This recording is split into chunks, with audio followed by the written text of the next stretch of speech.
Xo'sh, va nihoyat yetib keldim o'sha qishloqqa. Endi bu yerdagi bolalarga dars o'taman, ketdim.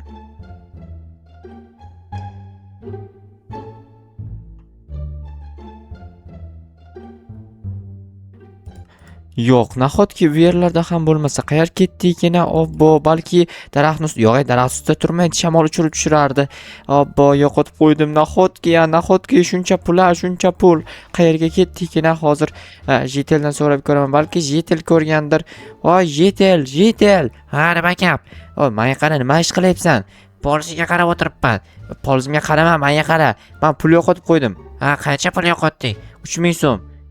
Buncha ko'p? Shu ko'pda izlayapman, shu pul topolmayapman. Qayerlarni ko'rding? O'rmon ichini ko'rib keldim. Jida 3000 so'm pul o'rmonda nima qaraydi? Qayoqqa ketdi ekan? Ko'r birorta shu tayda qaysidir burchakda siqilib yotgandir. Yo'q, unaqa emas. Mayli bo'pti, nima bo'lsa bo'ldi. Endi 3000 so'm yo'qotib qo'ydim. Mayli, bitta marojni yemasam yemabman-da. Lekin kunlar juda ham isib ketgandi, to'g'risini aytsam, yaxshisi mayli. Hozir janobga telefon qilyaptimi? Alo, eshitaman. Jo'ha, qayerdasan? Uyimdaman har doimgidek. Nima qilib o'tiribsan uyingda? O'tirganmi, o'tiribman. Ha, odamga tezroq yorib kel, ish bor senga. Qanaqa ish yana? Aytaman, tezroq kel. Ha, bo'pti, hozir boraman. Tezlash. Ha, bo'pti. Qanaqa ish ekan? Ertalabdan shu ishni aytadi janob mer. Jonga tegib ketdi, to'g'risini aytsam, mayli, qanaqa ish bo'lsa ham iloji yo'q, qilmasam ilojim yo'q deyapman, ilojim yo'q. Mayli, nechivo. Bu kim bo'ldi? Janob merning uyidan nima qilyapti? Qanaqadir mehmon keldimi ekan? Obbo. Ha, mehmon kelgan, mehmon. Qanaqa mehmon? O'qituvchi. Qanaqa o'qituvchi? Janob merning o'qituvchisimi? Yo'q, bizni o'qitishga kelgan. Sanlarni kim nimaga o'qitadi sanlarni? Endi bizni janob mer aqlsizlar deb aytganda unga. Ha, to'g'ri aytibdi-da. Sen biz janob merning tomonga o'tib oldingmi? Ha, shunaqa bo'pti, qaror. Hozir men ustoz bilan gaplashib turay, o'qituvchi bilan. Assalomu alaykum. Va alaykum assalom. Qalaysiz yigitcha? Yaxshi, o'zim yaxshimisiz ustoz? Rahmat. Jo'xa, tanish, bu yangi o'qituvchi, ismi Komiljon. Assalomu alaykum Komiljon ustoz. Va alaykum. Ikkinchi marta salom berasan bir kunda. Xolis 10 mahal salom beraman. Mayli, nechivo. Xullas, men qishloqilarga, qanaqa qishloqilarga dars bergani keldim. Yaxshi. Mayli, bemalol dars berishingiz mumkin. Senga menimcha dars berishning hojati yo'q-a? Men maktab tugatganman, menga kerak emas. Juda ham yaxshi. Maktab deganingdek, bu qishloqda maktab yo'q ekan-a? Yo'q. O'shanga bitta bino qurishimiz kerak. Ya'ni sen qurishing kerak. Obbo, nahotki qayerdan quraman? Bilmadim, u sening muammong. Hozir mana bu sandiqning ichida narsalar bor. O'shalarni olasan-da, biror joydan qurilish boshlaysan. Shuncha narsa qachon qurib bitkazaman? Bilmadim, tezroq qurib bitkazsang juda ham yaxshi bo'lardi. O'sha yoz kelyapti, kanikul berilish arafasida, lekin bizning qishloqda maktab quriladimi? Shuncha vaqt dars o'tilmadi. Endi yozda dars o'taman. Mayli, farqi yo'q, lekin juda ham qiyin bo'lsa kerak qurilish. Endi iloji yo'q, baribir qurasan-u. Mayli, farqi yo'q, qurish kerak bo'lsa quraman. Unda borib uydan asbob-uskunalarni olib olayin. Shunaqa qil. Qayerdan qursam bo'ladi? Ana Bashniyan nari tomonda bo'sh joy bor ekan, o'sha yoqdan qur. Mayli, unda ketdim. Bo'pti. Xo'p. Yaxshi, maktab qurilsa yaxshi bo'lardi, nima deyapman? Jetellar xullas aqlli, bilimdonlar bo'ladi. Balki jetellardan qanaqadir kasb egalari chiqar. Qishlog'imizda shifokor jetellar ko'payar, ya'ni boshqa yana o'qituvchi jetellar paydo bo'lar. Yana qanaqa kasblar bor? Kommentariyaga albatta yozib qoldiringlar. Aytgancha kanalga obuna bo'linglar deyapman. Kanalga obuna voy, dod tilim yana bo'lyapti bugun. Obuna bo'lib qo'yinglar. Qanday hozirgi blogni qo'yib qo'yaylik, chunki bizga vashiyat ham kerak yo'q bu blogni. Okey. Xo'sh, mana bu yerni aytdi shekilli, ana u ustoz yo'q, qanaqa ustoz emas u. Xo'sh, qanaqa bloklardan foydalansak, pol qismini tosh qilaymikan yoki yog'och qilaymikan? O'quvchilar yog'ochda menimcha yaxshi o'tiradi. U yog'och qo'raman. Birinchi o'rinni mana ochib olishimiz kerak. Biz cho'tki qilib, kattaroq qilib, bemalol o'tiradigan qilib, kattaroq, ko'proq o'quvchi sig'adigan darajada qilib, keyin esa bemalol darsni boshlasa ham bo'ladi. Kelib qurib bo'lgandan keyin albatta qurmasdan turib qanaqa dars o'tishi mumkin bilmadim. Xo'sh, cho'tki nima edi? Qarochi maktab bo'lish kerak. Maktab bu otangday ulug' degan joy. Yo, ustoz haqida-ku maqol. Nimaga men buzyapman? Mayli. hozir bu yerni tep-tekis qilaman. Keyin tep-tekis qilgandan keyin aytgancha maktabda nima voqealar bo'lyapti sizlarda? Kommentariy yozib qoldiringlar chiqani. Menga juda ham qiziq, chunki o'zim maktab bormayman. Maktab bormaganim sababli ham qiziqib ketyapman. Sizlardan eshitmoqchiman, maktabda qanaqa voqealar bo'lmoqda hozirda. Men hozir bu yerda qurilish ishlarini boshlab yubordim. Mana o'sha davay deb bu tomonni ham shunaqa qilib chiqaman. To'g'risini aytsam, maktab juda ham mazza joy, lekin maktabga bora olmasligim alam qilyapti, chunki ishlar ko'p. Maktab borish uchun esa maktab tugagan, maktab bitirganman. Bitirganimdan keyin esa borishni hech qanday foydasi yo'q, qo'yishmaydi borganim bilan. O'shaning uchun ham hozir bu yerlarni tep-tekis qilib chiqaman. Bu yerdagi o'quvchilar bilan mazza qilib o'tiraman, jetellar bilan meni ham qo'yishsa agar, hatto qorovul bo'lib ishlayman mana shu yerga. Keyin kelib darsda ham o'tirishim mumkin. Xohlasa o'qituvchi qilib qo'yishlari ham mumkin ular, lekin bilmadim o'qituvchi qiladimi yo'qmi. O'qituvchi qilishsa lekin dahshat ish bo'lardi. Bu tomonga ham 4 ta qo'yamiz. Okey. Bu tomonga ham xullas hamma tomonga 4 tadan 1 2 3 4. Bu yerga ko'chaga svetofor o'rnatish kerak, chunki o'quvchilar o'tib qaytadigan joyda svetofor обязательно bo'lishi kerak. Xo'p, 1 2 3 4 ta normalli.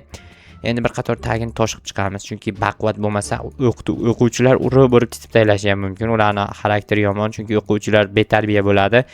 Keyin o'qituvchilar urib tarbiyalab oladi. Urmasdan yaxshi gapirib ham tarbiyalaydigan o'qituvchilar bor, lekin asosan o'qituvchilarning anchagina foizi tarbiyalashni urib tarbiyalashdan boshlaydi. Tak bizga bitta verstak kerak. Verstak yasab qo'yamiz shu yerga.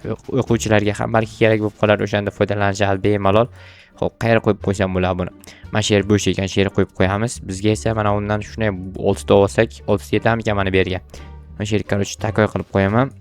Mana va managa takoy. Bir tomon katta deb o'ylagandim. Ikki tomon ham teng ekan, eshik bor-da, eshik bor ekan, eshikni birdan qo'yib yuborayin. Bu o'ng tomon ekan va mana bu chap tomon. Mana okey, juda ham takoy bo'ldi. Lekin bu rishotkali eshik ekan-ku. Ha, mayli, farqi yo'q rishotkali eshik bo'lgani bilan, lekin chiroyli ekan. Hop, mana bu tomonni ham shunaqa munaqa qilamiz mana aka. Вообще takoy bo'ldi, ko'ryapsizlarmi? Yorvoration. Hop, bu tomonni ham shunaqa qilamiz hozir. Zinan debman. Derazani qayerdan qoldirishni hali o'ylab ko'rganimcha yo'q. O'shaning uchun hamma tomonni birinchi qo'yib olay, keyin qo'yib bo'lgandan keyin bemalol deraza uchun joy ochib chiqsam ham bo'laveradi. Okey. Sizlarning maktabinglar necha xonadan iborat? Bu hozir bir xonali maktab bo'lyapti. Juda ham qisqagina, kichkinagina bo'lib qolyapti, lekin ta'lim tarbiya muhimi yaxshi bo'lishi kerak. Bu to'g'ri fikrmi, noto'g'ri fikrmi, albatta o'zingizlar baholab ketasizlar kommentariyada. Ta'lim sifati yaxshi bo'lsa bo'ldi. Bizda maktablar unaqa zo'r bo'lishi yoki har xil jarimalar bo'lishi shart emas. O'shaning uchun bor e'tibor ta'lim tarbiya qaratsak, natijaga erishsak bo'ladi. O'shaning uchun yaxshi o'qish kerak. Sizlarga ham yaxshi o'qishni maslahat beraman, chunki yaxshi o'qisalaring hammasi yaxshi bo'ladi. Tak, hozir bu yerga ikki tomondan deraza qo'yibman. O'zi o'ng tomondan qo'yilishi kerak deraza. Sababini sizlarga tushuntirib bersam, bunaqa bo'ladi. O'ng qo'lda yozadiganlar uchun chap tomonda deraza bo'lsa agar yorug'lik to'g'ri tushadi. Agar aksincha bo'lsa o'ng tomonda bo'lishi. Shuning uchun ikki tomonga ham deraza qo'yib chiqyapman. Maktablarda o'zi shu uchun ham bir tomonlama deraza bo'ladi. Ya'ni bizda chap tomonimizda deraza. Chunki o'ng qo'llar ko'pda bizning sinfimizda. Bo'lgan avval shunaqa bo'lgan. Hozir o'qimayapman. Qanaqasiga bunaqa bo'ladi. Qarang shunaqa. Endi ikkinchi qavatni qanaqa qilib yopsam bo'ladi degan savol tug'ilyapti menda. Xo'p, ikkinchi qavatni qilish uchun albatta biz ikkinchi qavatga chiqib olishimiz kerak birinchi o'rinda. Xo'p, mana bu tomonga bunaqa va bu yerga bitta bunaqa qo'yib qo'yamiz. Takoy. Ikkinchi qavatga tosh qo'yib chiqaman albatta. Tosh qo'yib chiqsam baquvvat bo'ladi deb oldin ham aytdim sizlarga va yana bir bor ta'kidlamoqchimanki, baquvvat bo'ladi, chotki bo'ladi o'shanda. Okey. Va yana bitta okey qilamiz bu yerga. Mana xo'sh, bu yoqqa ham nima qo'yilmayapti? Nima qo'yilmaysan oy? Bo'ldi, qo'yildi. Okey, mana va bu tomonlarga ham shuna qo'yib yuborayin. Tak, mana bo'ldi. Tak, telefon kelyapti. Alo, eshitaman. Jo'xa, nima qilyapsan? Maktab quryapman. Mana o'qituvchini yo'lda kelayotganda bitta daftarcha tushib qolibdi, o'shani topib ber. Yo'lda kelayotganda qayerdan kelgan ekan? Mana 97 ni, короче, sochingni kirish qismidan. Mana bu tomondanmi? O'sha yoqdan izlab ko'rib topib kel. Mayli, hozir borib kelaman. Obbo, daftar yo'qolgan deyishyapti. Birinchi bor o'sha daftarchani topib kelay. Yo'lga tushirib qo'ygan dedimi? Yo'lni qarash kerak demak. Tak, bu yerlarda yo'q. Qayerga ketdikina? Bu tomonlarda ham yo'q.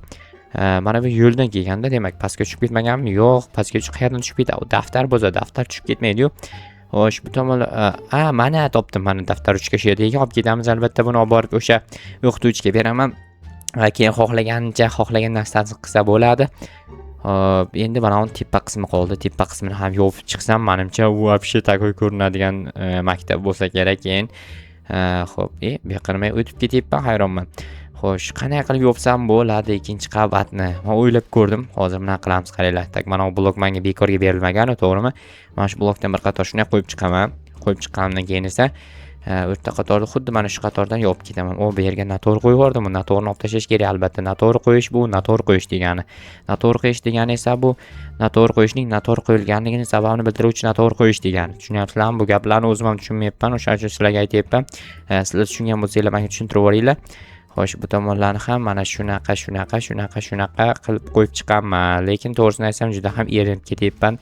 Chunki mazza qilib dam olish kerak bo'lgan vaqtda ishlayapman. O'zi bugun hech qanaqa ishim yo'q edi uyda. Bemalol dam olishim kerak edi, lekin janob merning buyrug'iga asosan mana shu yerda maktab qurilishini amalga oshirmoqdaman. Mana bu tomonni ham xuddi mana shunaqa va tugab qoldi. Nahotki tugab qolgan bo'lsa, endi nima qilaman? Yo'q, to'g'ri, bitta reja bormanda. Birinchi qatornikini olib tashlaymizda, birinchi qatorga boshqacharoq narsa qo'yamiz. Chunki birinchi qatorni chiroyliroq qilish kerak, albatta. Chiroyli bo'lishi uchun birinchi qator olib tashlayman va bahonada mana bu yerni to'ldirib yuborsam bo'ladi. Mana va nihoyat 007 qo'yilman, lekin juda ham ajoyib. Birinchi qatorga daraxt qo'yib yuborsak, menimcha takoy turadi. 2, 3, 4, 5, 6, 7 va 8 ta. Endi qaranglar, buni bunaqasiga qo'yib chiqsam, keyin undan ham chiroyli ko'rinadi. Hozir oldindan shu ko'rsataman sizlarga. Obbo, bitta noto'g'ri qo'yib yubordim. Mayli, necha vaqt qaytib tushib olib tashlayman hozir. Mana bu yerda olib tashlash kerak. Qani, qaranglar mana. Dahshat, takoy bor maktabimiz ham maktab bo'ladi. Bunaqa maktab qishlog'imizda umuman yo'q bunaqa maktab. Chunki qishlog'imizda вообще maktab yo'q o'zi. Endi bunaqasi ham umuman yo'q. Mana yon tomondan chiroyli ko'rinadi, lekin ko'ryapsizlarmi? Dahshat takoy verstak turadi. O'quvchilar foydalanishi mumkin. Bemalol xohlaganicha. Mana esa men yerga shunday narsalarni qo'yib chiqsam, stollarni birinchi o'qituvchini joyini qilish kerak. O'qituvchi uchun kompyuter bor ekan, doska bor ekan. Mana bu tomonga o'qituvchining joyi qayerda bo'ladi? Mana bu doskani qo'yib yuboraylik. Takoy, o'qituvchiga esa joyini mana bu yerdan qilamiz, qaranglar. O'qituvchi mana o'ng tomonda turadi. Stulchasi esa mana bu yerda turadi. Bu tomonga qo'ysam yaxshi edi menimcha. Hozir buni olib tashlaymiz, bu tomondagini. Buni olib tashlaymanda, buni esa mana notebookchasini bu yerga qo'yaymi ekan yo? Shu yerda tursin. Bu yerga uzun kitoblar taxlab qo'yamiz, mana bunday qilib, chiroyli qilib. Xo'sh, bu yoqqa o'quvchilar o'tiradi, bu yerga kitob javonlari mana bu yerda tursin, mayli. Mana shu yerga turadi kitob javonlari. Yana bitta ekan. Bu ikkita ekan, ikkitaga joy yo'q, lekin bizda mana buni bu yerga qo'ysam bo'ldi. Всё, endi stullar qo'yib chiqaman. Mana ikkita stulda esa bunaqasiga va bu tomonga ham o'zi o'quvchi kamsiqar ekan bu yerga, chunki kichkinagina maktabcha bo'lib qolibdi. Buni keyinchalik kattartirishimiz mumkin, lekin hozircha menimcha bundan ziyod bo'lmaydi o'zi. Bunaqa va bu yerga mana takoy yana bir qator bu yerga ham qo'yib chiqamiz. O'quvchilar qanday kirib chiqadi qizig'i. Mana bu kitob javoni bu yerda ortiqcha ekan, uni olib tashlaymiz, bu yerdan kerak emas. Menimcha juda ham ajoyib bo'ldi. Kitob javonni mana bu yoqqa o'tkazib qo'yamiz. Bemalol turadi. O'quvchilar bemalol shu yerdan olib turib o'qisa ham bo'ladi. Mana bu yerga ham qo'yib qo'yamiz. Deraza bir tomonga deraza yetadi. Yana bitta kitob javonchasi qoldi. Uni joylashtirish uchun joy вообще yo'q ekan. Eshikka joylashtirib qo'yaman. Eshikdan kitoblar olib kelib o'qisa ham bo'ladi bemalol. Eshikka turgan sal g'alati-yu, endi iloji yo'q. Qarochi mana shu yerga qo'yaman. Bo'ldi, всё, tap tayyor.